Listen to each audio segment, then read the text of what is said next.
Pero bueno, ahondando un poco en esa mini intro que nos ha hecho Enric, simplemente aclararos con Slide Hackers, pues bueno, para que os hagáis un poco de idea, actualicé el CRM hace poco para también poder dar estas cifras un poquito más adecuadas y estar un poquito más al tanto. Pues hemos trabajado ya con más de 120 startups, ¿vale? En los últimos 5 años hemos tenido 120 clientes de 13 países diferentes. Es verdad que primordialmente los últimos clientes sobre todo han sido más de España y alrededores, digamos, ¿no? De Portugal, de UK y demás y hemos ayudado a levantar más de 200 millones. ¿Vale? Esto, evidentemente, yo no me cuelgo la medalla, pero sí que es cierto que con los decks que hemos estado montando y echando un cable, pues se han conseguido levantar más de 200 millones. El mérito absoluto del emprendedor o emprendedora, pero sí que es cierto que nosotros por lo menos hemos podido aportar o participar de esas rondas también pues, de diferentes dimensiones, ¿no? Desde 50.000 euritos hasta rondas de 100, 150 millones que me encontré por el camino, una de 100 millones en concreto. Y nada, con eso os hago la intro a lo que me dedico, ¿no? Me dedico a esta parte, más en concreto por hacer resumen de lo que cuento siempre. Pues oye, el deck tiene una estructura canónica, ¿vale? Y en esa estructura canónica es en la que me gusta basarme siempre para mis clientes, ¿vale? No es algo que cuente solo de manera teórica, sino que es de donde parto en absolutamente todos los clientes que monto. Y luego a partir de ahí empiezo a poner un ojo crítico en, oye, hay que reestructurar esa estructura canónica, hay que añadir algo a esa estructura o hay que quitar algo de esa estructura, ¿vale? Entonces, voy a hacer un repaso muy breve de la estructura canónica para que todos estemos en la misma página.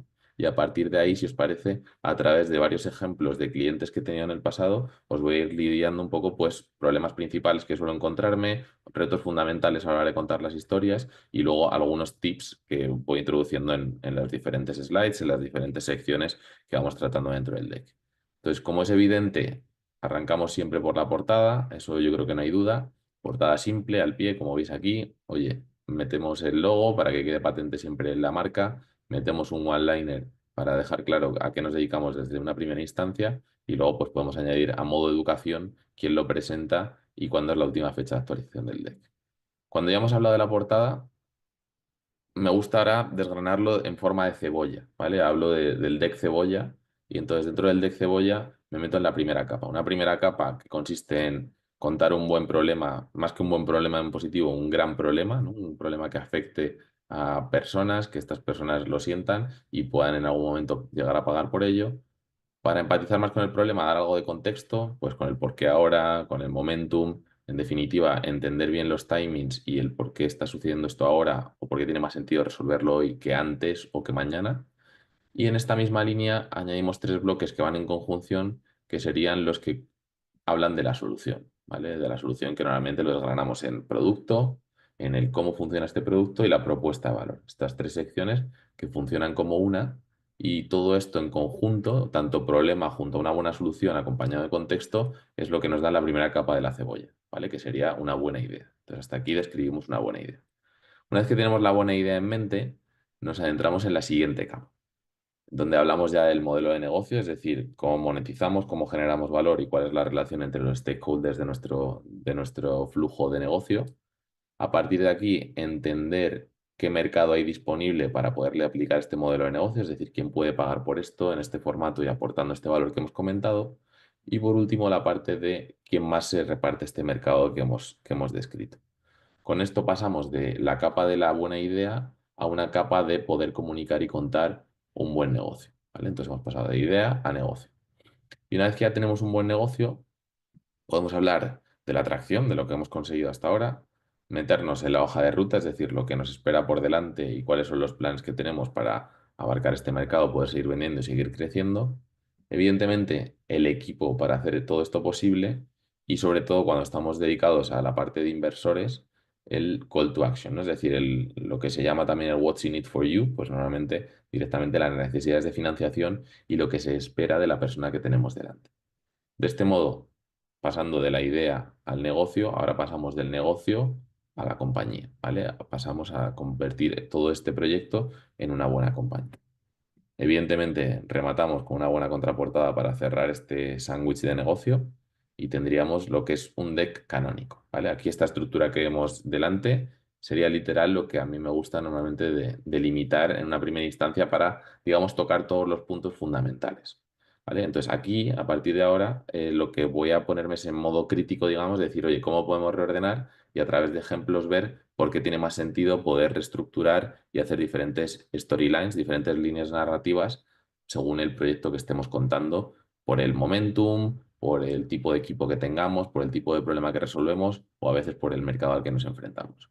Aquí voy dejando por aquí, por si acaso hay alguna duda, ya os digo, por favor, interrumpidme, os Sí, requeriré. Nacho, Sí, ¿este es el pitch deck o el investor deck? Que ahí súper es buena pregunta, una Enric. confusión que se hace mucho. Súper buena pregunta. Pues mirad, aquí en esa misma línea, apoyándome en los ejemplos, vamos a ver algunos decks.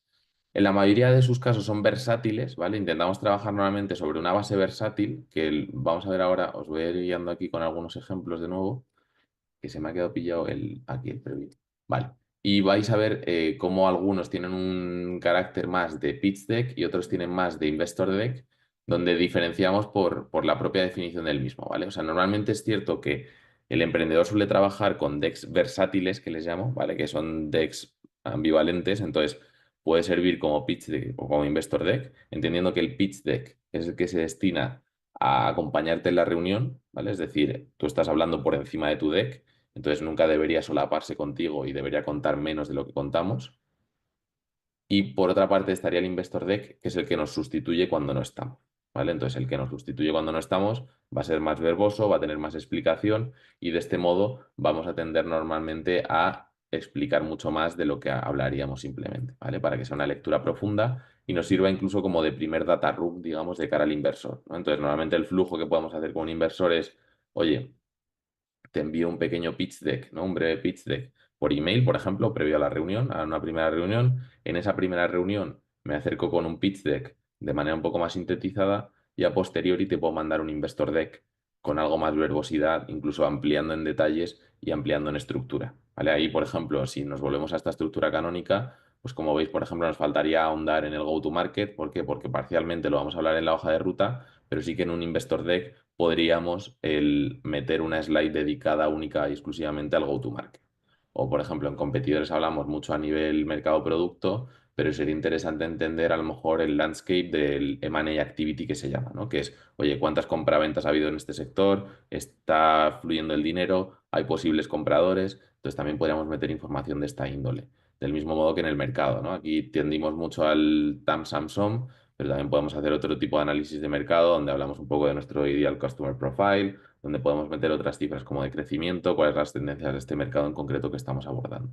Entonces, esto que veis aquí en pantalla sí que tiene un carácter muy de pitch deck, ¿vale? Porque como veis, tiene verbosidad muy limitada, o sea, no tiene apenas palabras en torno a los diferentes conceptos que marcamos y la idea sería que tú lo liderases con el pitch, ¿vale? Aquí normalmente con el pitch es el que refuerza y de verdad le da algo de profundidad al deck. Sin embargo, lo que os comento, normalmente como trabajo, y aunque la buenísima praxis sería tener tres decks diferenciados, la gente suele tener decks versátiles, ¿vale? Como os comentaba. Entonces, esos decks versátiles, como veis, no tienen una verbosidad enorme, pero sí que son títulos, por ejemplo, que ya en sí mismos tienen cierta narrativa, ¿vale? Entonces ya te introducen ellos mismos a los conceptos y luego sí que tiene frases completas. De nuevo, intento que no estén sobresaturados. Entonces, esto, por ejemplo, es un deck que luego se complementaba con un data room. Entonces, no vivía por sí solo, sino que con ese data room, que al final un data room, pues si alguno no lo encaja en contexto, es un repositorio de información donde tienes pues todos los puntos principales de un deck desgranados en pequeños bloques, digamos, ¿no? O sea, puedes montarlo, por ejemplo, en un Notion y dentro de ese Notion, pues tener un bloque dedicado a entender el mercado. Y ahí ya puedes asociarlo, por ejemplo, al research que has hecho previamente, si has encontrado algún paper que explique bien el estado del mercado y de esa manera también justificar un poco las cifras que has presentado y que has compartido, ¿vale? Digamos que es como el backend de tu deck, ¿no? De donde te has fundamentado y donde has estructurado todo tu discurso.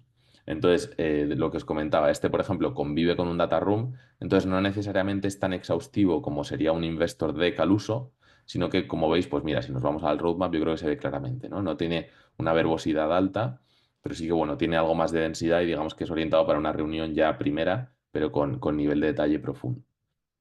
Entonces, volviendo a la parte de, oye, vale, ya entendemos que nos va a presentar Nacho decks versátiles, vamos a ver un poco en qué consisten y cómo se complementan, ¿no? Pues, oye, aquí, por ejemplo, os voy a presentar un proyecto de bacon vegano Entonces, bueno, también en línea con lo que sería la primera parte, pues veis que siempre intentamos seguir una adaptación cosmética muy básica, ¿vale? O sea, no nos complicamos mucho, yo siempre lo digo, no somos los mejores diseñadores, pero sí que, bueno, en esa línea, pues oye, si vemos que este logo pues juega mucho con estos rosas, con estas cajas redondeadas, pues la estética en general que vamos a seguir es similar a esta, ¿no? Incluso jugar pues un poquito con esas cajas a nivel del equipo. Entonces, bueno, en esa línea, como veis, permanecer en una línea estética parecida a lo largo de todo el deck para generar una guía de marca única, ¿vale? Y esto, pues podéis ver que aplica a todo, ¿no? Pues en Cloud Framework veíamos estos puntitos cómo se unían, iban disipando de esa forma la información. Entonces, bueno, luego lo rescatábamos en este formato para de nuevo contar también en esa misma línea y estética el proyecto, ¿vale? Entonces, bueno, simplemente como una reflexión que no hay que complicarse la vida desde el punto de vista estético, y aquí lo vais a ver, pues de nuevo, en Eureka Lab, ¿no? Tiene un elemento muy característico, que es este panel con biselado en solamente dos de los bordes. Pues luego lo recuperamos a la hora de mostrar la información, a la hora de mostrar incluso las pantallas, a la hora de montar el modelo de negocio. Entonces, de nuevo, ejemplos súper básicos, ¿no? De, oye, cómo no hace falta hacer magia, digamos, con la parte estética para crear una consonancia completa a lo largo de todo el deck. Por otra parte, portadas, ¿no? Como estáis viendo, todas son muy parecidas, no nos hemos vuelto locos, ¿no? Entonces, siempre metemos el logo, que quede clarísimo, y acompañamos de ese one-liner, ¿vale? En la medida de lo posible. Entonces, bueno, todas siguen una línea parecida y por esa parte, cuando ya hemos arrancado con la portada, vamos a ver diferentes casuísticas, ¿no? Entonces, como veis aquí, por ejemplo, en el caso de Neureka Lab, sí que nos metemos de lleno en el problema, ¿vale? Entonces, de una forma muy numérica y muy cuantificada, nos adentramos dentro del problema y siempre siguiendo esa estructura que explicamos en su momento del árbol del problema, ¿no? Con causa, problema, consecuencia. Y aquí solo veis un punto de información, pero lo que siempre digo, no tiene que vivir todo en una misma diapositiva.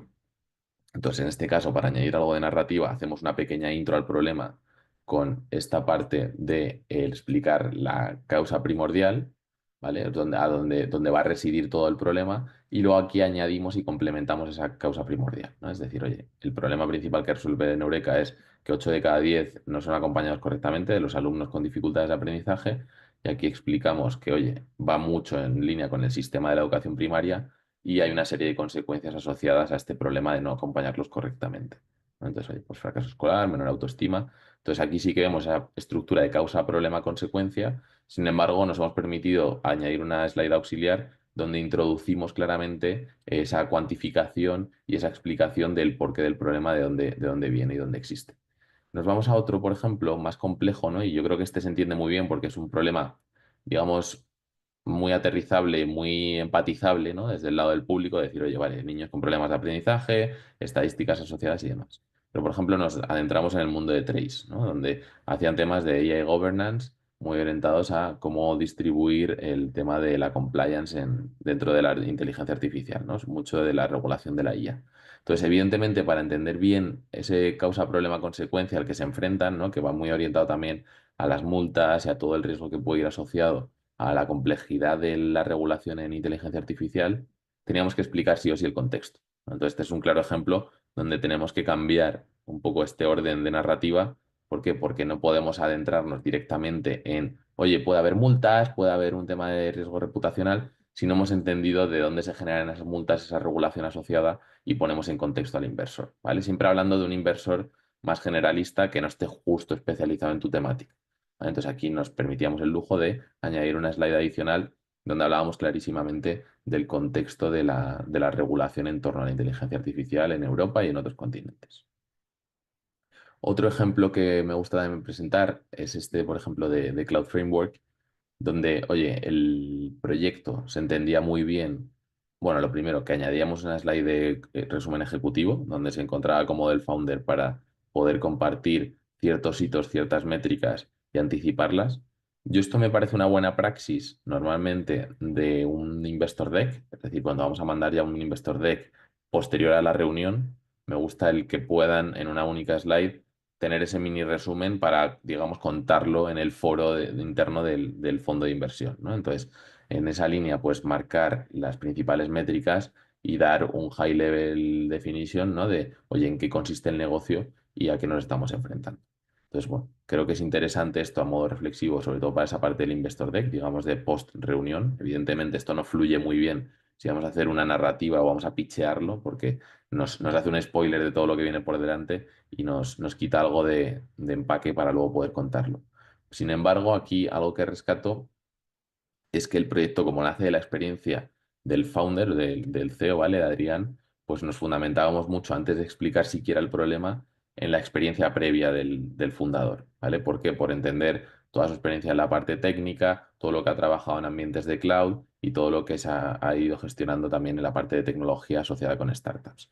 Entonces, como se explicaba muy bien el problema y se validaba muy bien el problema a través de él, pues veíamos interesante que en la narrativa y a la hora de contar el proyecto pues él el que liderase esa historieta. Entonces luego ya sí que después de él nos metíamos en, oye, ¿qué problema ha detectado Adrián con tantos años de trabajo en el mundo de cloud y cómo quiere luego venir a resolverlo con su solución? ¿Vale? Entonces, como veis, aquí arrancaríamos por la portada, él luego ya se metía a explicar su persona en concreto y luego ya sí que hablábamos del problema y nos metíamos después a posteriori como hablábamos del contexto, ¿no? De por qué tiene más sentido resolver esto ahora que antes y en qué se fundamenta la solución que contábamos. ¿Vale? Entonces, hasta aquí vemos casuísticas diferentes. Empezar por el problema directamente, empezar por el contexto o empezar por la parte de equipo. Yo normalmente creo que esas son las tres arranques fundamentales que podemos encontrar dependiendo de la naturaleza del proyecto, como habéis visto, o dependiendo también de la naturaleza del mercado en el que naveguemos. Hasta aquí, ¿alguna duda, alguna casuística diferente que hayáis visto? ¿Algo que queráis comentar? ¿Algo de lo que os queráis quejar? ¿Algo que queráis sugerir? ¿Algún insulto también si queréis lanzar por ahí?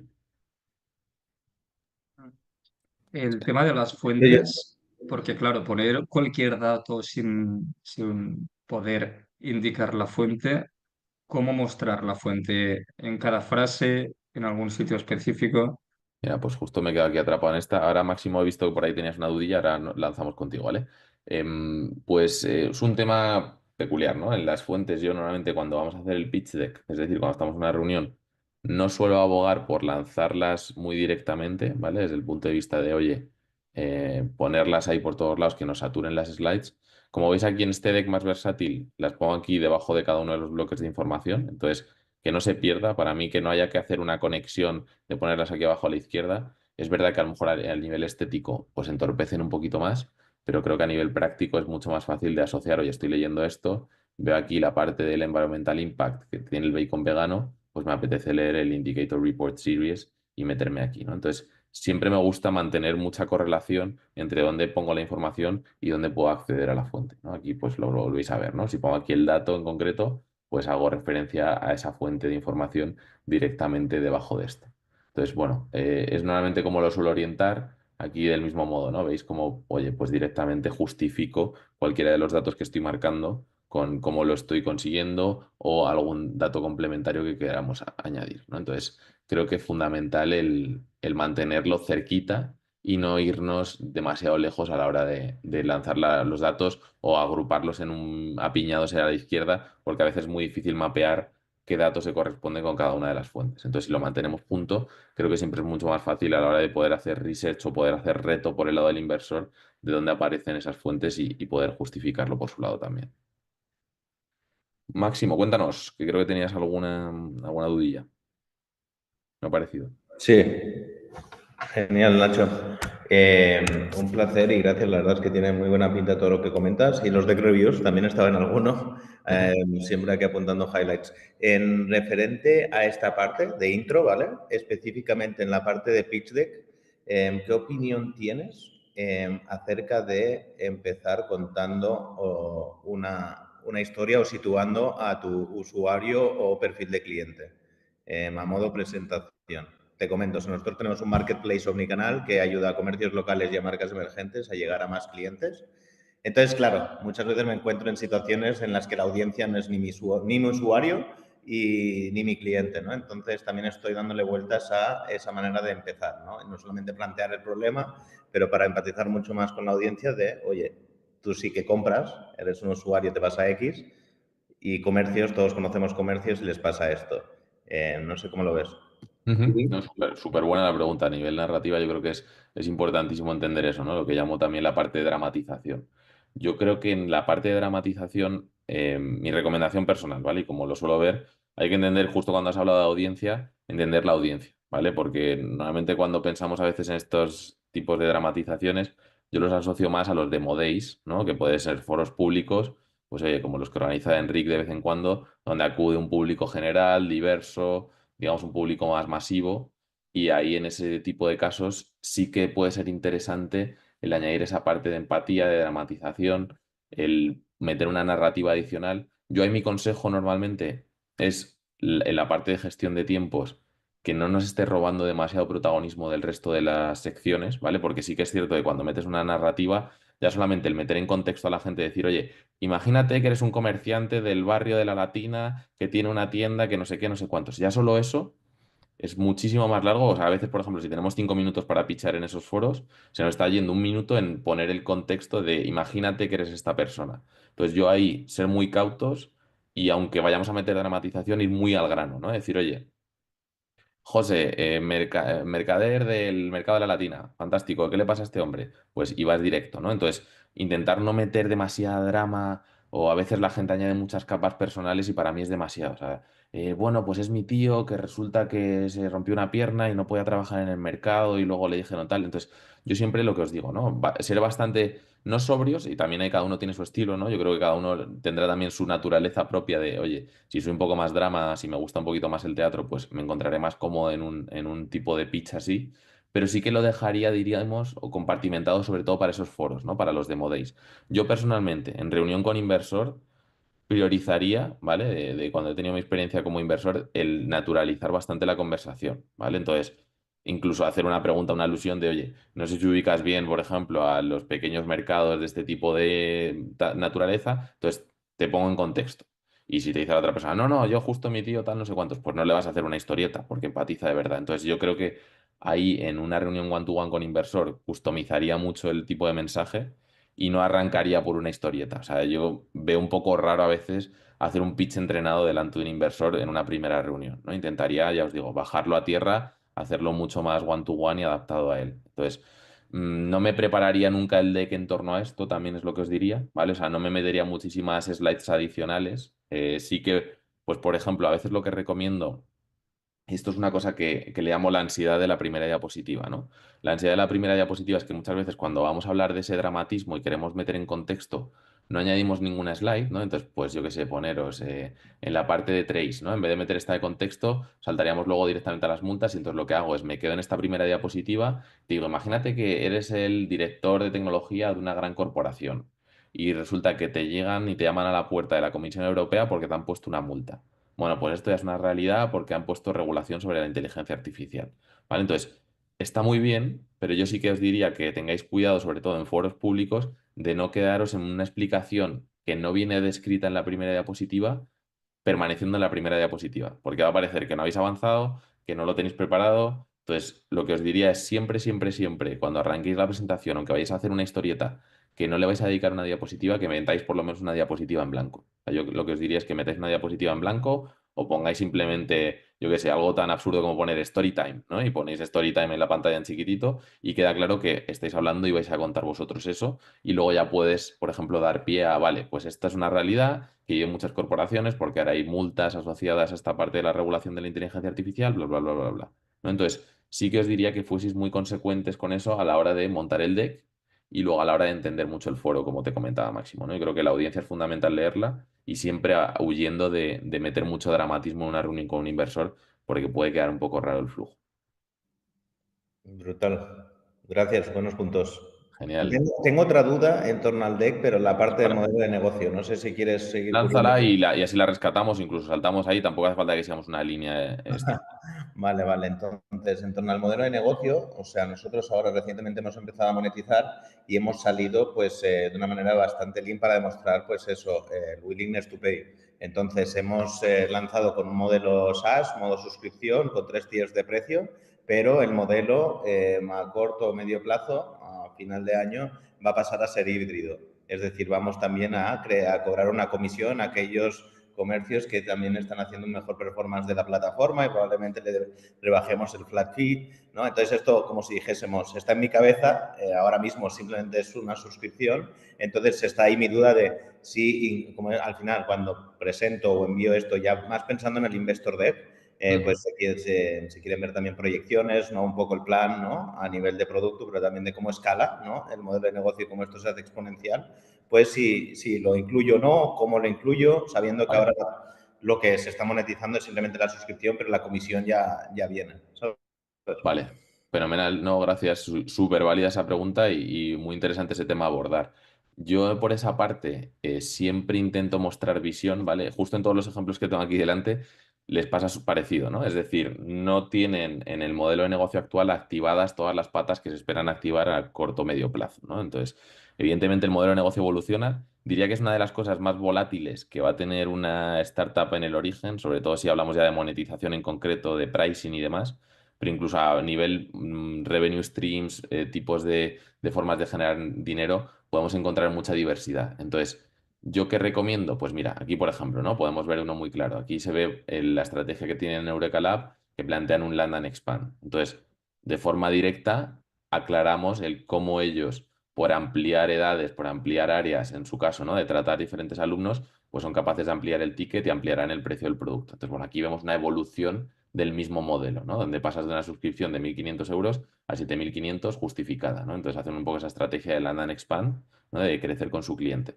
Entonces, que no asuste dar temporalidad al modelo de negocio y poder desgranarlo claramente en una misma diapositiva, oye, cómo es hoy y cómo es a futuro, entonces que se entienda esa evolución. Y luego otra opción es siempre mostrar la visión, ¿vale? O sea, yo creo que es interesante, es que no sé exactamente en cuál de estos lo tengo, pero puedes mostrar la visión y luego en el roadmap aclarar cuándo se activa cada uno de los modelos de negocio, ¿no? Pues no sé si era en este caso, pero bueno, arrancaban con un modelo de negocio más orientado a las certificaciones y luego añadían el de platform. Si tu visión de negocio pasa por, oye, este negocio solo es sostenible si activo este modelo de negocio, aunque ahora mismo esté validando, lo haría así, es decir, muestro la imagen completa en el modelo de negocio, lo que sería tu visión completa, y luego en el roadmap puedes aclarar en la parte de producto, por ejemplo, cuándo se activa cada uno de los modelos de negocio. Es decir, oye, arrancamos con este modelo de pilotaje, lo probamos y una vez que todo esto está más o menos asentado y ya tenemos data, pues podemos iterar y poder hacer esa customización un poco más adaptada también al tipo de cliente o poder ampliar una capa nueva de revenue streams. Sí que os diría a nivel consejo no volvernos locos, ¿vale? Porque lo que sí sucede en ocasiones con estos es que hacemos un modelo de negocio, mira, ¿en cuál era? Demasiado complejo, ¿vale? Entonces, yo lo que optaría por esto es, por ejemplo, ¿no? La gente a veces se va mucho al largo plazo, por eso he hablado sobre todo de corto y medio plazo. En el largo plazo, cualquier negocio exitoso que os planteéis, la mayoría es, oye, pues voy a tener datos, entonces además de una suscripción, voy a venderle datos a no sé qué otra industria. Y como voy a tener una comunidad grande, pues voy a poder hacer ads y voy a poder tener un revenue stream de ads. Y como encima ya voy a poder albergar dentro de mí y voy a poder desarrollar mi propia plataforma de pagos, pues voy a poder comisionar también por los pagos. O sea, nos imaginamos ya un monstrenco donde tiene muchísimas patas de revenue streams diferentes, pero es lo que os digo, ¿no? Que ahí sí que separéis mucho lo que hace tu modelo de negocio sostenible, es decir, que pueda sobrevivir por sí mismo porque tiene unos unit economics saludables y que lo diferenciéis de lo que podrían ser líneas futuras de desarrollo de producto o de nuevas líneas de ingresos, ¿vale? Que yo creo que es diferente. Pero en tu caso, Máximo, como comentabas, yo creo que lo que haría es darle una temporalidad dentro de la misma diapositiva, decir, oye, mira, ahora mismo tenemos esto y esto evoluciona de esta manera, ¿vale? Y ahí puedes incluso justificar el porqué de ese paso de uno a otro y queda natural y queda bien explicado. Brutal. Mil gracias. Genial, gracias a ti. Fenomenal, pues nada, avanzamos, nos movemos y como comentábamos, ¿no? Ya hemos dado el contexto, hemos explicado el problema de diferentes maneras y como veis en algunos, pues luego justificamos el por qué ahora, entender muy bien el momentum de, oye, ¿por qué narices vas a hacer ahora de repente bacon vegano? Y luego una vez que hemos entendido ya ese contexto, pues nos metemos en la parte esa de la solución que hablábamos, que puede tener diferentes patas, ¿no? Y aquí, por ejemplo, quiero hacer una reflexión sobre dónde aparece esta parte del impacto, ¿vale? Que no todos los proyectos que os presento aquí tienen impacto, es más, el que diría que sobre todo ataja impacto son Neureka Lab y Let It Be, ¿vale? Let It Be por el tema de ser plant-based, pues ayuda mucho en temas de sustainability, ¿no? Ayuda mucho en la parte de sostenibilidad. Pues bueno, aquí hacer un buen desglose de, oye, en qué estamos ayudando, dar unas métricas clave de lo que estamos salvando, esa parte de environmental impact, de la parte de health. Pues bueno, aquí como veis hemos hecho un desglose absoluto, muy vinculado a la parte de solución, ¿no? Donde hablábamos, oye, del producto en sí, del bacon en sí, y luego damos un componente de cómo está montada la solución en sí, de el bacon con una fórmula propia, cómo se produce, el tipo de certificaciones que tiene asociada, digamos, más que entendido como solución en conjunto con su cómo funciona. Este caso es un poco más extraño, pero si nos vamos a un caso un poquito más normal, pues podemos entender, por ejemplo, ¿no? En el caso de Trace, que ya lo hemos visto un par de veces, pues es una solución que se compone de una pata de Management System, una pata de auditoría y una pata de certificación, ¿no? Y entendemos aquí cómo funciona end-to-end esta plataforma en un pequeño tutorial, digamos, centralizado en las slides. Aquí una mini reflexión que hago con la parte de Trace es que parecido a lo que sucedía en Cloud Framework, donde la experiencia del founder explicaba muy bien el problema, en este caso es la experiencia del founder explica muy bien la naturaleza de la solución. Es decir, el por qué van a afrontar esto de esta manera es porque podemos ver en la experiencia del founder, experiencia previa en plataformas similares y approaches similares, ¿vale? Entonces, de este modo, como veis, aunque el equipo normalmente, como habíamos hablado al principio, de forma canónica, iría más al final, metemos en la narrativa el equipo justo previo a la solución, porque nos queda de manera natural muy justificada el tipo de solución que estamos planteando, ¿vale? Entonces, en esa línea avanzamos de ese modo. En este caso, por ejemplo, en el Let It Be, pues directamente nos metemos en el bacon vegano sin explicar mucho más por el camino. ¿Vale? Entonces explicamos toda esta parte y nos metemos, como os comentaba, en la parte de propuesta de valor, donde podemos ver que podemos desgranar la value proposition de una forma natural, ¿no? De Ambition for Sustainability, Efficient by Design, Uncompromised Taste. Entonces, como veis, podemos dar esas pinceladas de, oye, en qué consisten estas soluciones y cómo aportan valor. Entonces, de una forma similar aquí, por ejemplo, es una value proposition diferente, pero que va a lo mismo, ¿no? Y entonces, en vez de simplemente enumerar esa value proposition, hablamos del before and after, que es un approach también muy válido para hacer esta parte de propuesta de valor, ¿no? Si vemos claramente cómo funcionaba el proceso previo a nosotros y cómo funciona con nosotros ya funcionando, pues aquí podemos ver todo ese aporte de valor, esa positivización de los problemas que tenían anteriormente, ¿no? De, oye, los equipos no estaban preparados, ahora tienen una guía step by step para poder tener todo controlado, ¿no? Entonces veis aquí como a veces esa contraposición de before and after, de antes y después, nos puede dar mucho más detalle en lo que consideramos que es la propuesta de valor de nuestra solución. Aquí creo que os tenía otro preparado de la parte de Valuance. Bueno, pero la parte de Valuance es algo más complejo, porque bueno, plantean una joint venture, están aquí haciendo otro tipo de estructura más complicada. Entonces sí que hablan de un proceso step by step, donde cada uno de la parte del proceso tiene una propuesta de valor asociada, ¿vale? Entonces no es una solución en sí misma. Pero bueno, aquí podéis ver, también nos lo quería traer como un deck diferente, ¿no? A nivel de estructura, de estética, de bueno, veis algo más condensado, más data driven, ¿no? Muchos más datos, mucha más información para negocios, por ejemplo, en este caso un poco más financieros, menos puramente startuperos de software, ¿no? Pero sí que, bueno, en esa línea intentábamos marcar clarísimamente, pues, vale. ¿Alguno se ha desmuteado? No sé si Máximo tiene alguna preguntilla, que se ha desmuteado, creo. Vale, no, genial. Fantástico, pues como os comentaba, ¿no? Ahí podemos plantear la parte de la propuesta de valor de diferentes maneras. Entonces, como veíais aquí con el before and after, si nos vamos, por ejemplo, a la parte de Eureka Lab y recordamos esa parte que teníamos del problema, ¿no? Que estaba planteado de esta manera, con la parte del sistema, el problema principal y las consecuencias, pues literal lo que hemos hecho para la propuesta de valor es positivizarlo, ¿no? Y lo vais a ver aquí muy claro. Oye, pues una reinvención del sistema educativo, digamos, donde se detectan a todos los niños de manera precoz. Esto lo que implica es que mejora esas dificultades de aprendizaje. Aquí, por ejemplo, fundamentamos que esto tiene research científico. Y luego, como os hablaba, aquí en las consecuencias las asociamos en este caso mucho con esa parte de impacto, ¿no? Y para ser muy claros con el impacto y de manera muy visual, en este caso, por ejemplo, hemos rescatado los ODS, ¿no? Y es una forma muy fácil de también hacer entender al inversor, sobre todo nos estamos acercando a inversores de impacto, que nosotros tratamos de abordarlo siempre con una perspectiva de impacto lo que estamos tratando, ¿vale? Entonces, de nuevo, creo que es interesante siempre mantener esa propuesta de valor pura de negocio, la que nos puede generar el dinero, pero muy acompañada siempre que podamos de también esa parte de impacto si lo tenemos.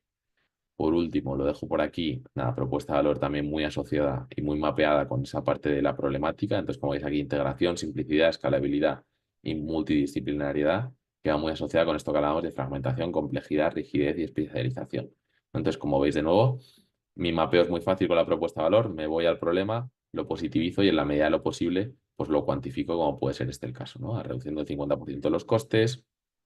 Si nos vamos a algún otro, pues podemos ver en qué medida también estamos colaborando, ¿no? Pues por 3 en la mejora de las dificultades. Entonces, bueno, lo cuantificamos, damos esa propuesta de valor y tenemos claro cómo hemos convertido todo esto en una muy buena solución. Nos metemos en la parte del modelo de negocio, que no voy a ahondar muchísimo más porque creo que ya con la parte de Máximo hemos abordado de forma plena, ¿no? De, oye, cómo enfrentamos esa visión versus a lo que nos imaginamos en un corto o medio plazo.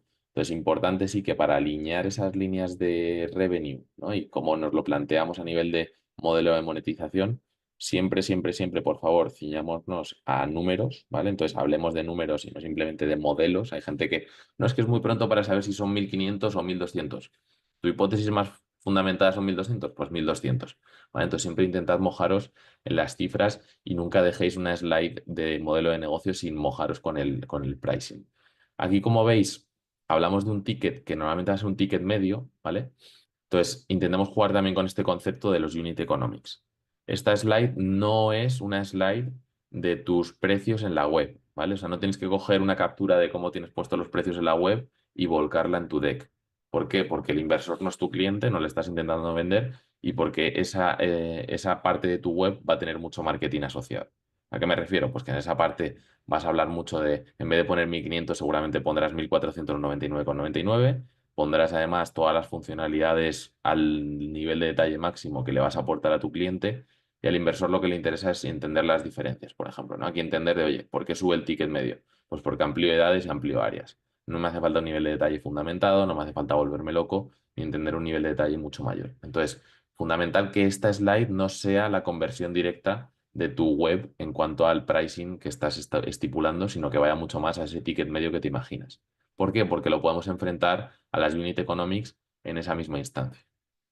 Y de este modo vemos que, oye, si nos aporta 1500 euros al año cada cliente y nuestro coste de adquisición son 1700 euros, pues más o menos en un año de contrato vamos a paliar ese coste de adquisición y como vemos encima suelen tener una vida útil, un lifetime value de unos 8000 euros. Entonces vemos que claramente tenemos unos unit economics saludables y que nos estamos metiendo en un modelo de negocio sostenible en sí mismo en una primera instancia ya, ¿vale? Entonces, fundamental que esto se respire en nuestro modelo de negocio. No solamente enumerar cómo hacemos dinero, sino que lo enumeremos y mostremos que esto es de forma sostenible y que nuestro negocio tiene futuro, digamos, ¿no? No simplemente que por el dinero que nos invierte el inversor vamos a conseguir captar, pero nunca vamos a conseguir rentabilizar.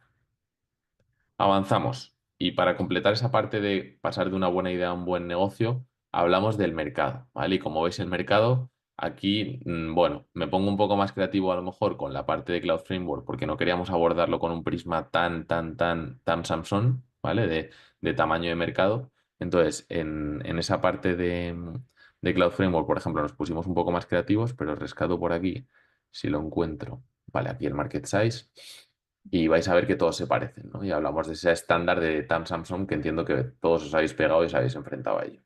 Entonces, en esa parte de TAM Samsung, en este caso no lo tengo tan claramente definido, os voy a enseñar aquí una casuística interesante donde me remito al modelo de negocio y, por ejemplo, el bacon vegano tiene dos líneas, ¿no? Vender directamente a lo que sería el sector restauración, ¿no? Que los restaurantes puedan comercializar su bacon vegano o vendérselo al sector retail, digamos, a supermercados para lo que comercialicen por él, ¿vale? Entonces, en esta línea se nos abren dos mercados muy claros que sí que son similares, por ejemplo, a nivel precios, pero se diferencian un poco en márgenes y en el precio que tenemos por producto.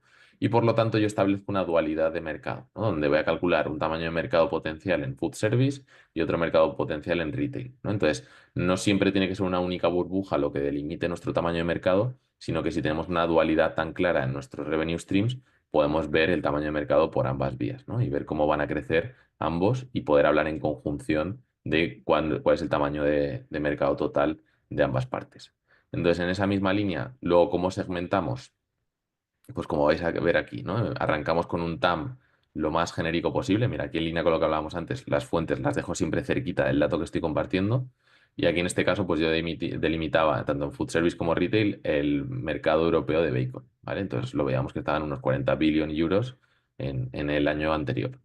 En esa línea luego segmentábamos y nos metíamos en el SAM, ¿no? Y decíamos, oye, el TAM es el dinero que podríamos hacer si abarcásemos todo ese mercado europeo. Nos metemos en el SAM y lo que hacíamos era primero segmentar por geografías, pero no únicamente por geografías, sino que también le añadíamos a, oye, solamente el mercado del bacon. Porque aunque es verdad que del plant-based bacon, perdón, del bacon más orientado al bacon vegano. ¿Por qué? Porque es verdad que el bacon puede sustituir al bacon normal, o sea, el bacon vegano puede sustituir al bacon normal, pero de una forma más optimista, es decir, oye, todo el que ya compra bacon vegano que nos compre a nosotros, ¿no? Entonces es una segmentación obvia que hemos hecho por esta parte.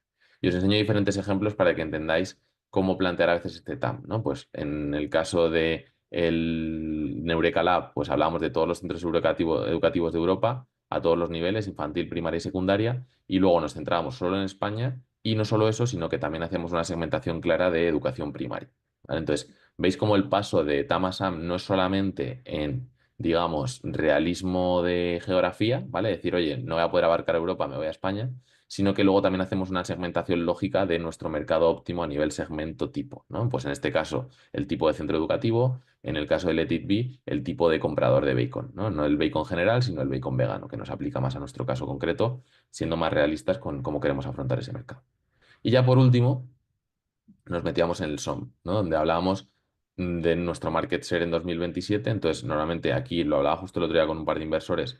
Podemos hacer dos approaches. Podemos hablar de ad eternum, ¿no? En un horizonte infinito, en qué cifra queremos estar a nivel SOM, cuánto podemos llegar a captar de este mercado total y decir, oye, pues maximísimo, este mercado total de bacon vegano voy a poder abarcar un 20% porque hay otros players, porque he visto a qué ritmo están creciendo esos otros players. O podemos marcarnos un horizonte temporal, que para mí es el ejercicio más fácil, porque esto puede leerse directamente en nuestro plan financiero. Normalmente un horizonte temporal de 3 a 5 años, donde nos delimite, oye, en qué cifra vamos a estar moviéndonos, ¿no? Pues en este caso 1,6 millones de aquí a dentro de un par de años. En el caso de Cloud Framework no lo tengo calculado así, pero en el caso, por ejemplo, de Neureka Lab, hablamos de centros educativos en España en 4 años. ¿Cuánto vamos a poder estar facturando? Pues hablamos de 3,4 millones de euros, ¿no? Entonces, esta es una cifra que directamente se entiende con nuestro plan financiero y proyecta ya un poco nuestras ambiciones y en qué punto vamos a estar, pues en siguientes rondas de financiación o en un potencial también escenario de éxito para nuestro inversor, ¿vale? Entonces, fundamental que hagamos este realismo, como comentábamos, no solo geográfico, sino también segmentado bien y luego tenga una coherencia con el SOM que planteamos. He hablado mucho, he dicho muchas cosas, no sé si esto ha quedado claro, no ha quedado claro. ¿Alguna cosilla que se os quede por ahí pendiente de comentar de tamaños de mercado múltiples? Si no, pues ven, me adentro en lo siguiente, ¿vale? Y me meto en la parte de competidores, ¿no? Entender quién más hay por ahí. Y esta slide me gusta bastante porque creo que es muy exhaustiva en todas las casuísticas que podemos encontrar a nivel competitor, ¿no? Y por un lado, pues oye, tenemos que dejar clarísimamente quiénes somos nosotros, que a veces nos pasa, ¿no? Que cuando montamos benchmarks comparativos cuesta ubicarnos a nosotros como negocio, ¿no? Entonces, juguemos con ser muy claros de cuál es nuestra columna y qué nos corresponde.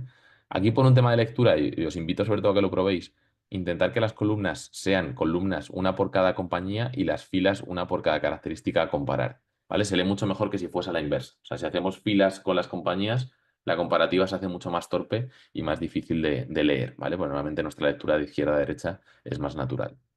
Entonces, en esta línea que hemos marcado aquí, ¿no? Y por qué os decía que es interesante, porque tenemos algunos datos orientados a las compañías en sí y algunos datos orientados al producto de estas compañías, ¿vale? Entonces nos vamos a comparar tanto en producto como a nivel compañía, porque por entender si es un mercado maduro, no es un mercado maduro, si estamos compitiendo en geografías similares y luego también aquí abajo dejábamos un pequeño guiño a, oye, cuánto fuelle tienen estas, cuánto músculo financiero tienen ellas comparado con nosotros, ¿vale? Entonces, muy interesante, por una parte, el poder hacer una comparación un poquito más exhaustiva.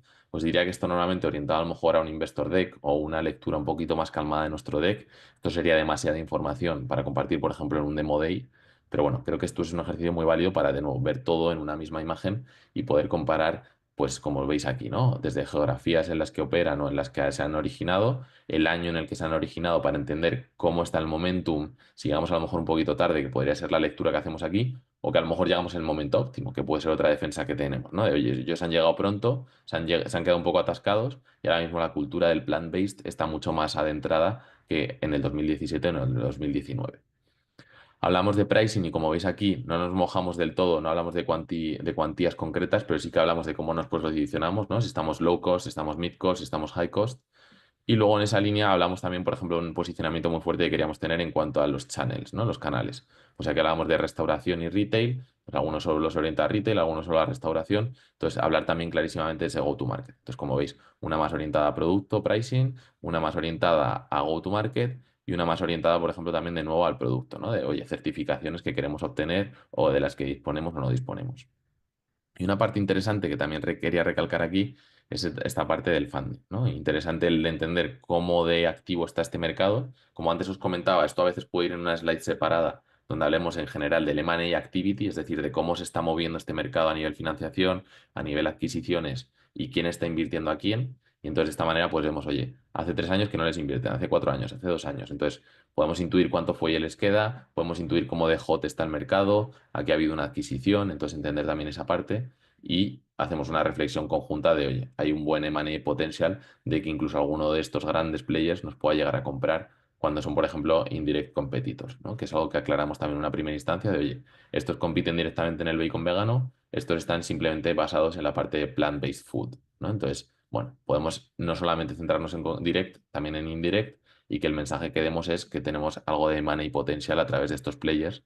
Entonces traducimos lo que antes era una componente negativa de, oye, el mercado está muy activo, muy grande, en decir, oye, no, pero es que nuestro exit claramente va por esa parte de money y vemos que cualquiera de esto nos puede adquirir para ampliar una línea de negocio, por ejemplo, en el bacon vegano. Vemos alguna más. En la parte de competitors tengo por aquí, bueno, en Eureka para que veamos otra opción, ¿no? Pues aquí algunos son binarias, en temas de si en producto tienen estas características, mucho más orientadas a productos, ¿no? Y también son comparativas válidas. En Trace, por ejemplo, hablábamos también de esa parte de un poco de M&A activity muy fundamental en eso para el funding, ¿no? Porque tenían un discurso muy, muy agresivo en cuanto a los timings, de hay que ir rápido y para eso hace falta dinero porque la gente tiene dinero, pero todavía es pronto. Y hablaban también de ese potencial de exit, ¿no? Hablando de el mercado de cloud compliance, cómo podía correlacionarse con el de AI compliance, ¿no? Entonces, bueno, te daban una intro clarísima de hay incumbents en Estados Unidos en cloud compliance y en Europa nos estamos centrando en AI compliance por el tema sobre todo regulatorio. Dos approaches diferentes a intentar dar un mensaje que nos apoye, ¿no? Uno pues mucho más fundamentado en el momentum, en el timing, y el otro más fundamentado en la cultura, en cómo está el plant-based y cómo va a evolucionar este mismo. Avanzamos. Y cuando hemos hablado ya de esto, de mercado, de modelo de negocio y los competidores, y entender quién más está ahí fuera, ya tenemos la buena idea que la hemos convertido en buen negocio. Y cuando ya tenemos eso clarísimo, nos toca un plan para ir ahí fuera, ¿no? Y antes os hablaba del roadmap directamente, podemos alinear ese roadmap con un go-to-market, ¿vale? Un go-to-market que nos da, por ejemplo, temporalidad a nivel geográfico, ¿no? Decir, oye, ¿qué geografías vamos a ir destapando en qué momento concreto? Y no solo eso, sino qué tipología de clientes vamos a ir ampliando, ¿no? Aquí, por ejemplo, dejamos muy claro dos tipologías de clientes diferentes, con industrias diferentes y muy asociadas también a esa línea temporal de cómo queremos ir abordando, ¿no? Entonces, damos mucha información a nivel de tipo de cliente y geografías que vamos desbloqueando con el paso del tiempo. ¿Tenemos algún ejemplo más? Aquí, por ejemplo, en el go-to-market del bacon, de nuevo, pues ampliamos en geografías. Como veis, hay mucha correlación entre los decks y no es que use plantillas, la verdad que siempre los empiezo de cero, pero sí que me gusta pues el mantener una coherencia porque creo que a nivel estratégico es lo que de verdad requiere un inversor, ¿no? Donde hablamos de, oye, canales, partners y diferentes vías de geografías de expansión.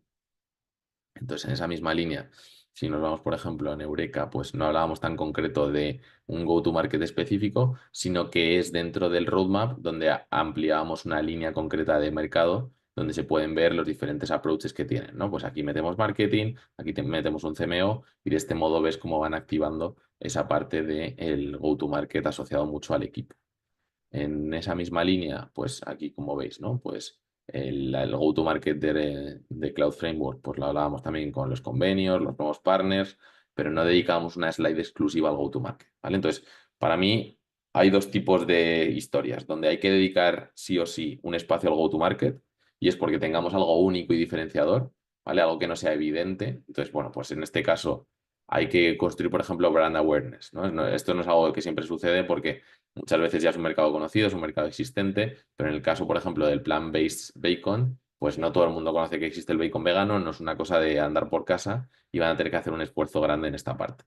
O incluso a nivel geográfico, no es una expansión evidente porque no sabemos en qué países es más afín uno de consumir bacon vegano que en otros países, ¿no? Entonces, creo que en este caso tiene mucho sentido el dedicar una línea narrativa a explicar un poquito más nuestro approach y nuestra lógica. Si no tienes una complejidad tan grande de entenderlo, pues yo sí que lo dedicaría directamente en el roadmap, ¿no? Entonces, para mí esas son las dos formas. Cuando es algo muy específico y que hay que explicar, dedicamos una slide al go-to-market y si no, lo contamos directamente en la hoja de ruta en nuestro roadmap, que queda suficientemente claro y no hace falta ahondar más. Entonces, nada, aquí normalmente dedico una parte a hablar del mercado, como vemos aquí, ¿no? De ese go-to-market, y luego dedico otra parte a hablar directamente del producto, ¿no? Entonces intento separar siempre en producto y mercado, y como vais a ver, pues en algunas ocasiones añadimos alguna capa de información más, ¿no? Pues aquí sí que mantengo producto y mercado, pero he mantenido también, era relevante para mí lo rápido que crecía la compañía, entonces añadía una línea de revenue donde queremos plasmar clarísimamente cómo va creciendo esa ARR en cada uno de los hubs de los próximos años, ¿no? De las mitades de los próximos años. El funding asociado, porque también tiene una estrategia de funding muy agresiva, y de este modo creamos una slide única donde se puede respirar ambición y realismo, ¿vale? A mí, ya os digo, personalmente, cuando me dedicaba a la parte de inversión, me parece la slide más relevante, ¿no? Donde de un solo vistazo puedes ver por la línea temporal cómo de ambicioso es el founder, es decir, cómo de cuánta chicha le quiere meter, cómo de rápido quiere crecer, cuánto funding necesita para esto. Y luego, por otra parte, te deja claro cómo de realista es. Oye, sabe cuánto va a tardar en lanzar un management system para inteligencia artificial, sabe cuánto va a tardar en convencer a su primer cliente en ese ciclo de ventas. Entonces, bueno, te sirve para aunar, ¿no? Realismo con ambición en un único vistazo, tanto por producto, por mercado, como por revenues y como funding, ¿vale? Entonces, yo creo que es un buen ejemplo de lo que debería ahondar un roadmap. Y como veis aquí, un consejo también que quiero dar a nivel estético, visual, yo intentaría tabular al máximo la información, ¿vale? A veces con los roadmaps nos ponemos muy creativos y hacemos roadmaps en curva, que son carreteras, que van uniéndose y que hacen formas extrañas en forma de S y de Z. Yo personalmente creo que lo prefiero en bloques, aunque tengamos que agrupar un poco más esos hitos, pero por ejemplo aquí lo hago por mitades de año, lo podemos hacer por quarters y a lo mejor dedicar 2 slides, ¿no? Trimestrales que los hitos, pero que intentemos hacerlo de esta manera y que no haya tantísimos puntos yendo y viniendo y acabemos creando una maraña muy compleja de hitos que son difíciles de seguir y no hay nadie que interprete ni ambición, ni temporalidad, ni nada, ¿vale? Y de este modo también, digamos que si los bloques temporales son equitativos o equidistantes, es más fácil de comparar la ambición, ¿no? Es decir, vale, tarda medio año más en lanzar esto, tarda medio año más en lanzar esto, ¿no? Y de esta manera podemos temporalizar mucho mejor la ambición y el realismo que le están dando. Tenemos la hoja de ruta, hemos entendido la estrategia fundamental del proyecto y nos metemos en el equipo, ¿vale? Entonces, en el equipo, ¿qué contamos? Bueno, como veis aquí podemos dar, pues normalmente pinceladas de la experiencia que tiene el equipo, ¿vale? Entonces, pues aquí igual, ¿no? Es más de 70 años de experiencia, nos queda claro qué han estado haciendo y luego pues le damos coherencia con su rol, ¿no? En este caso es un equipo muy técnico, pero bueno, es un proyecto muy técnico, entonces tenemos una persona de backend, tenemos una persona de frontend. Pues oye, lo primero, dar coherencia con ese rol, ¿vale? Es una persona que ha trabajado 24 años en backend, 20 años en frontend por este lado, y luego la experiencia que tienen en qué tipología de proyectos muy asociado a lo que están contando, ¿vale? Entonces, pues oye, si es un CEO, pues entender que tiene, por ejemplo, experiencia a nivel C-level y que ya estaba en otras compañías en esa instancia de management. Luego, por ejemplo, aquí a nivel backend, pues entender en qué otros proyectos ha estado trabajando en backend, en qué tipo de tecnologías y en el frontend pues similar, ¿no? Y de este modo veis que generamos una coherencia con su rol y otra también con el proyecto parcialmente, ¿no? Entonces, bueno, fundamental que intentemos dejar claro cuál es esa correlación. Aquí os presento también un ejemplo de una estructura algo diferente donde hay un claro founder, luego dos, digamos, late co-founders o un C-suite contratado y luego aquí lo que tienen es una serie de providers con la que trabajan, ¿no? Y yo creo que es un poco también el futuro y que muchos equipos os lo encontraréis donde externalizáis cosas. Y yo creo que la externalización, dependiendo en qué casos, evidentemente si tu producto tiene un core tecnológico y externalizas toda la parte de tecnología, pues digamos que genera dudas, ¿no? Decir, oye, ¿cuánto de barreras puedes generar realmente? Pero si, por ejemplo, tu proyecto es tecnológico y contratas un CFO externo en una primera instancia, pues es totalmente defendible y yo creo que es válido, más que válido, compartirlo en esa parte de equipo para entender también cómo os complementáis y cómo estáis paliando todos los diferentes roles, ¿vale? Entonces, bueno, aquí todo esto son roles fractionals que se llaman, ¿no? Entonces, gente que parcialmente se dedica a tu proyecto, que te ayuda con la parte de marketing, que te ayuda con la parte de legal, que te ayuda con la parte de finanzas y de este modo podemos también dar a entender cómo te estás estructurando los pilares core del equipo, con operaciones y tecnología en el centro y el resto de las labores externalizadas y fundamentadas con otros profesionales, ¿vale? Entonces, algo súper válido que os diría que a nivel cultural cada vez más y más vamos a ir viendo este rol de fractional y vemos que va resurgiendo y va teniendo sentido en muchos proyectos que no necesitan tener a nadie en el equipo full time. Avanzo y ya remato, que sé que me estoy yendo de la hora y querría respetar el calendario de todos. Y remato con lo último, ¿no? El What's in it for you que comentábamos, ¿no? Entonces, aquí simplemente cuando estamos orientándonos a inversores, dejar muy claro de qué ronda estamos hablando. ese use of funds, que creo que todo el mundo lo hacemos y entendemos que es necesario saber en qué nos vamos a gastar el dinero. Y luego sí que tenía orientada en alguna de estas partes, a ver si tengo algún ejemplo así a mano, donde, bueno, en algunas ocasiones sí que os diría como consejo el ENISA no meterlo dentro de la ronda, es decir, yo voy a levantar una ronda de 500.000 porque es lo que le incumbe al inversor y luego la voy a intentar alinear con un ENISA de hasta 300.000 euros, ¿vale? Pero la ronda es de 500 y el ENISA es de 300. La ronda no es de 800, ¿vale? No es de 800 con un ENISA, es de 500. Y en otros casos, bueno, aquí podemos hacer algo de detalle de la cap table, podemos también generar algo de FOMO de en qué porcentaje está la ronda, es decir, ya la tenemos medio llena, entonces de este modo también meter algo de prisa al inversor que tenemos delante para que pueda entrar. Y lo último que os quería enseñar, que no sé si tengo algún ejemplo a mano, es, bueno, sí, mira, aquí lo tengo, ¿no? Oye, entender, queremos una ronda de 2 millones, marcar incluso el ticket mínimo, aquí marcábamos el use of funds y no solo eso, sino que nos comprometíamos a unos milestones concretos, ¿no? Donde hablábamos de, oye, queremos con eso llegar a la fase uno que ya tenemos completada, llegar a la fase 2, llegar a la fase 3 y marcar a lo mejor como 2 o 3 hitos fundamentales que queremos llegar antes de la siguiente ronda de financiación, ¿vale? Entonces podemos marcarnos hitos de, oye, si queremos duplicar revenue, si queremos ampliar plantilla, si queremos llegar a unas métricas concretas con este dinero que nos están inyectando, ¿vale? Entonces que quede muy claro el use of funds y que nos activa a nivel de milestones. Y con esto cerramos, nada, cerramos por aquí las presentaciones, cerramos por aquí también mi charleta. No sé si queda algo más que comentar, alguien que quiera traer un caso concreto que crea que es complementario, que sea una casuística diferente, que sea un cierre diferente, pero como veis, bueno, acabamos con esa parte. Yo por mi lado me voy por aquí a mi también cierre de presentación, agradeceros, decir que no desaparezco del planeta, que os dejo por aquí mi QR para mi LinkedIn, el que quiera conectar, fantástico, y Máximo levanta la mano, así que entiendo que hay alguna duda. Sí, sí. Encantado de responder. Vamos a por ello. A modo cierre también, ¿algún red flag? O sea, he visto que te has visto muchos decks, ¿no? Red flag y green flag, como si dijésemos, cosas que te han gustado mucho ver y cosas que no te han gustado nada ver. Vale, muy buena pregunta. Cosas que suelo evitar mucho, ¿no? Es el concepto del Blue Ocean, ¿vale? Yo creo que los Blue Oceans nos encantan a todos percibirnos como Blue Ocean en el sentido de no hay competidores y mucha gente decir, no, la slide de competidores no la pongo porque no existen. Hagamos una reflexión muy profunda siempre sobre todo ese apartado de competidores indirectos, ¿vale? O sea, yo te diría que puede ser una red flag en el caso de que queramos quitarnos el discurso de competidores de encima súper rápido y suele ser algo que me asusta. Y luego la parte de green flag que lo podemos convertir en esto es, oye, ser muy justos y decir, oye, es un mercado nuevo, pero sí que entendemos competidores indirectos que en cuanto vean que aquí va a interés, van a entrar a este mercado, ¿no? El ser muy realistas con, oye, esto es un mercado que si de verdad es interesante y nos creemos que es interesante, cualquier tipo que esté en una industria cercana va a querer moverse aquí, ¿no? Entonces yo te diría que tanto en una dirección como en otra puede jugar como un red flag cuando creemos que hay que evitarlo porque nos pensamos que somos un blue ocean puro y yo creo que siempre hay que darle ese toque de red ocean hablando aunque sea de competidores indirectos, ¿vale? Entonces yo creo que esa reflexión de competidores indirectos también como veíamos nos ayuda mucho a no solo hacer una analogía de a lo mejor industrias afines o aplicaciones afines, sino también es un muy buen gancho a un inversor de entender que luego hay un posible comprador, ¿no? Por ejemplo, decir, hay un competidor indirecto muy grande que en un futuro, si quiere meterse en este mercado nuestro, puede ser un comprador, ¿vale? Entonces yo creo que sin dedicar una slide completa a exits, que como habéis visto no dedico una slide completa a exits, creo que esa slide de competidores puede meter mucho más mensaje que la diferenciación que tenemos, ¿no? Sino que puede hablar también de Money Activity, que puede darnos un anticipo hacia dónde vamos.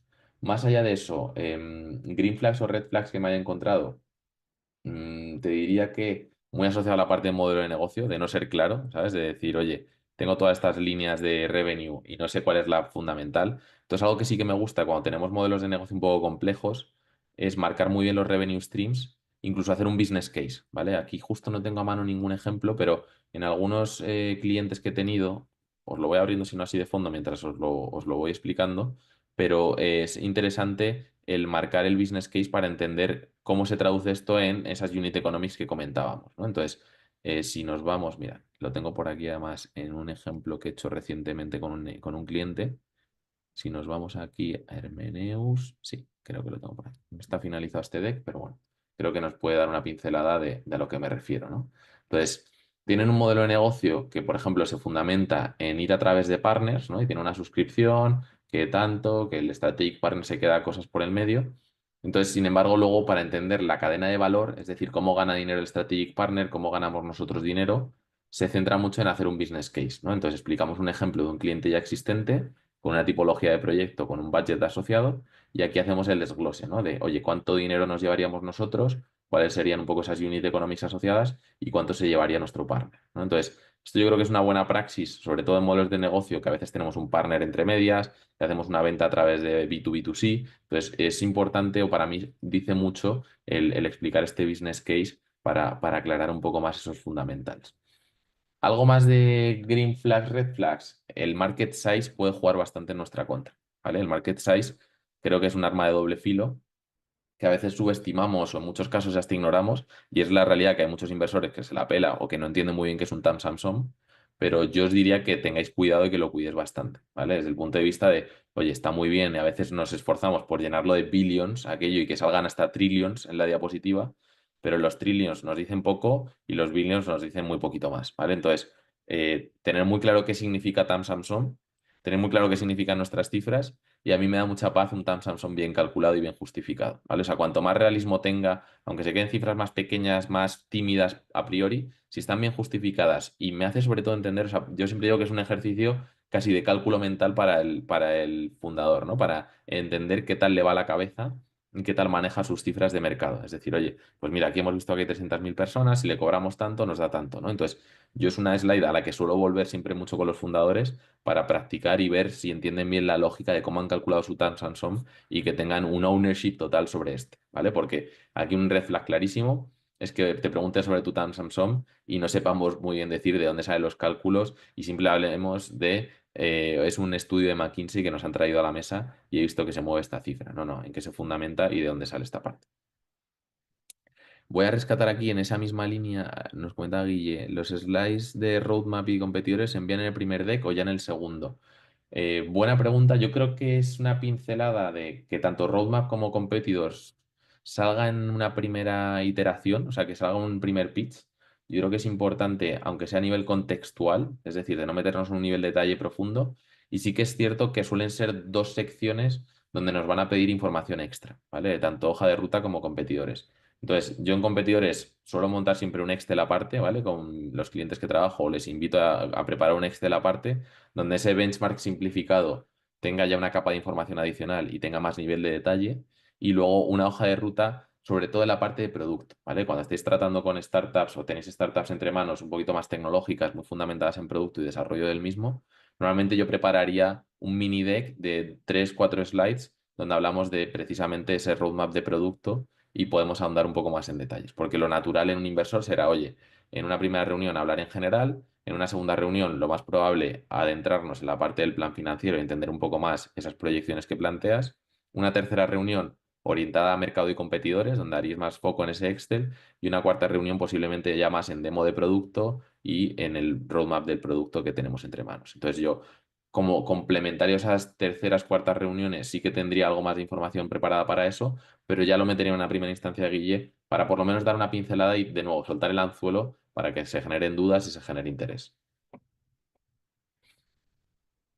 Perfecto, pues no sé si hay alguna Vale. cosa más y si no, Sí, pues Nacho, estamos hablando por tres aquí. dudas genéricas que suelen tener founders. Sí, Primera, enviar un NDA al inversor para firmar y así entonces enviarle el deck. Segundo, enviarle en PDF o en Docsend, ¿no? ¿vale? Lo que es el documento. Y tercero, si enviar un deck específico que mencionan algunos inversores según el perfil de inversor al que te dirijas, pues si tiene conocimientos del sector, enviarle un formato quizás técnico y si es un inversor agnóstico, otro deck o uno genérico para todos.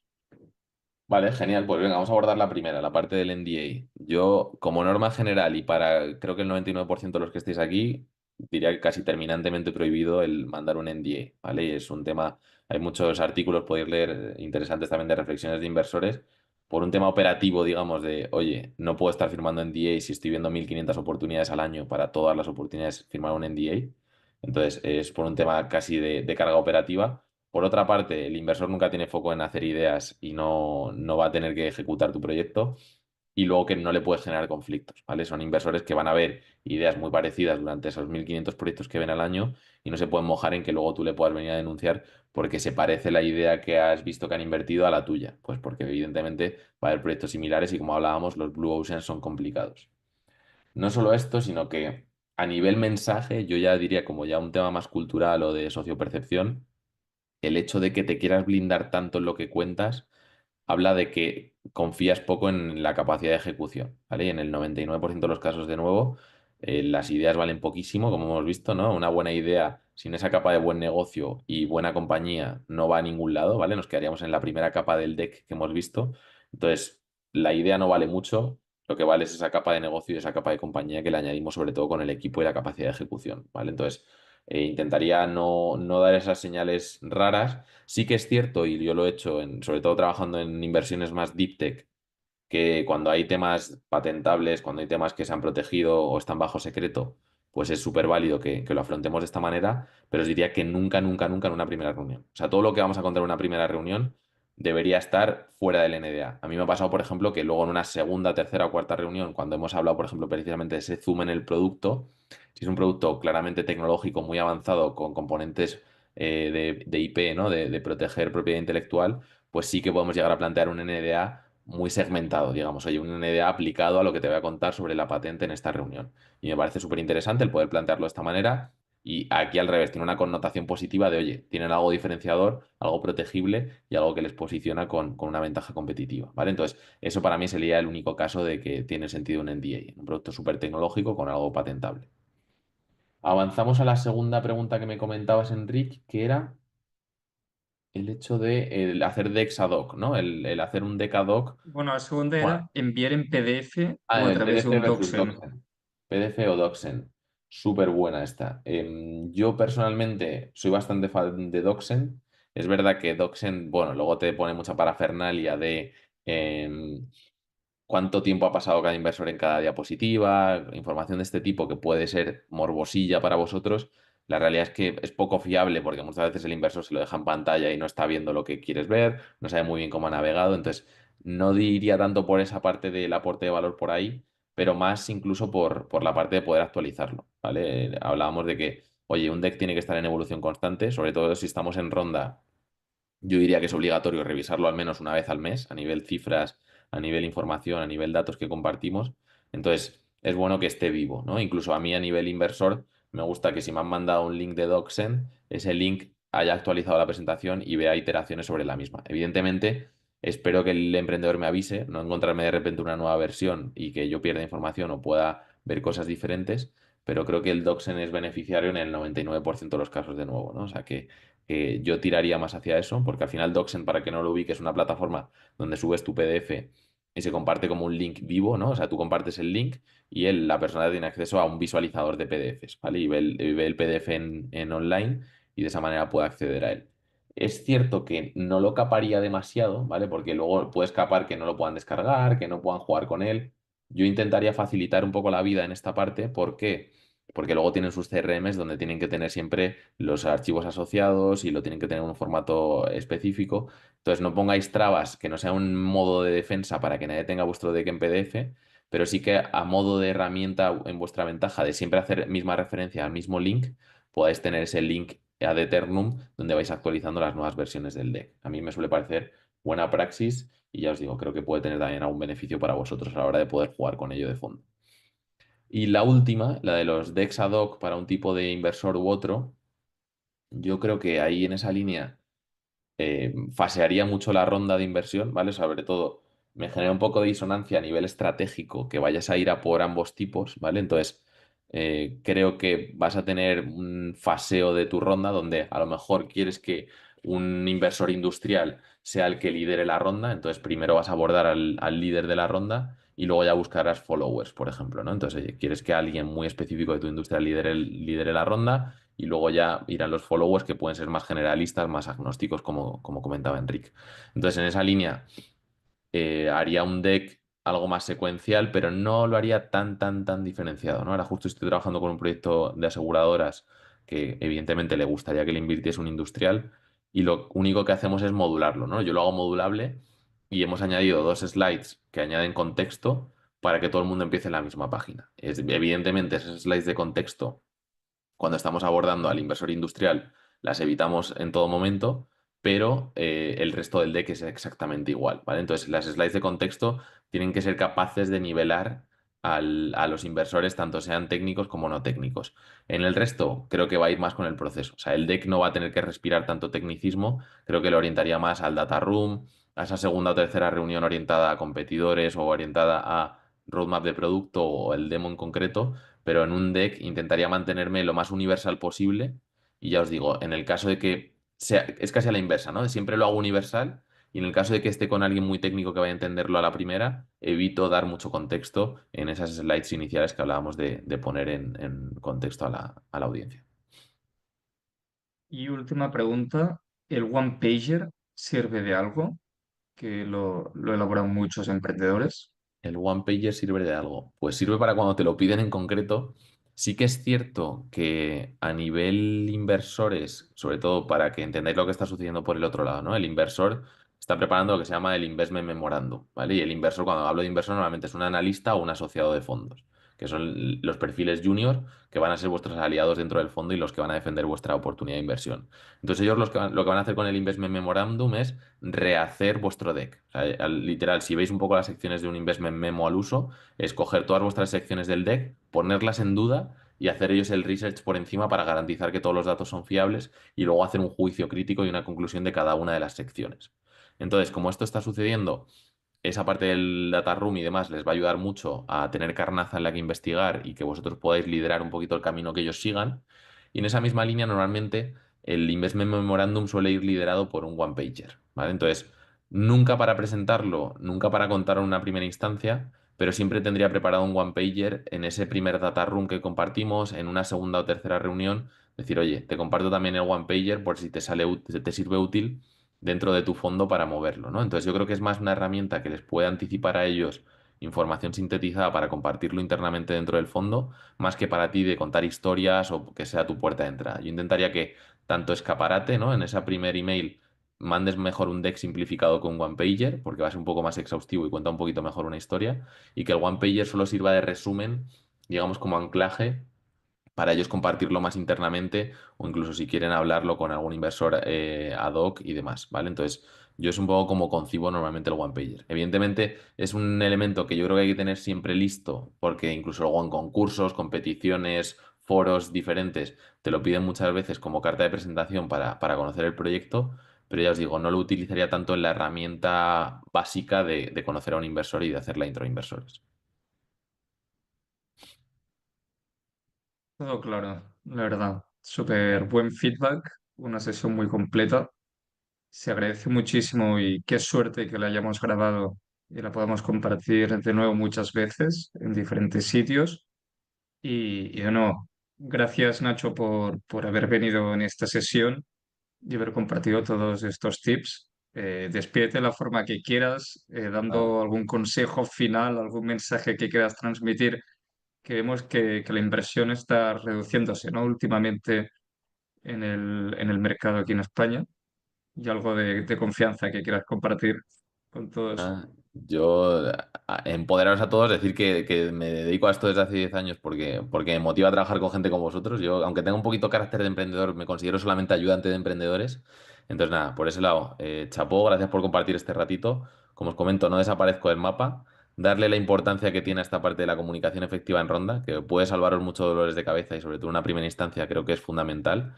Así que nada, no asociéis el deck a hacer PowerPoints, asociad el deck a contar bien vuestra historia, a poder poner la casa en orden también, que muchas veces nos hace falta a la hora de ordenarnos la cabeza y las historias. Y en esa línea, nada, ánimo. Cualquier cosilla, como ha comentado Enrique al principio, más allá de los decks, pues también me encanta conectar y conecto for fun, ¿vale? No es un interés, digamos, económico el que tengo detrás, sino un interés un poquito más romántico que comparto, ¿no? De querer siempre ayudar y echar una mano a lo que os comentaba, ¿no? A la gente que admiro y valoro mucho, que son los emprendedores, que sois todos vosotros que estáis aquí. Así que nada, os agradezco que hayáis semi-madrugado, os hayáis conectado en ese Mm. semi-madrugón un viernes. Buen fin de para todos y lo dicho, no desaparezco y espero encontraros por el camino varias veces. Nos vemos. Y en PowerPoint, que odias mucho Canva, que lo sé. Bueno, bueno, bueno. No, no odio. Siempre PowerPoint.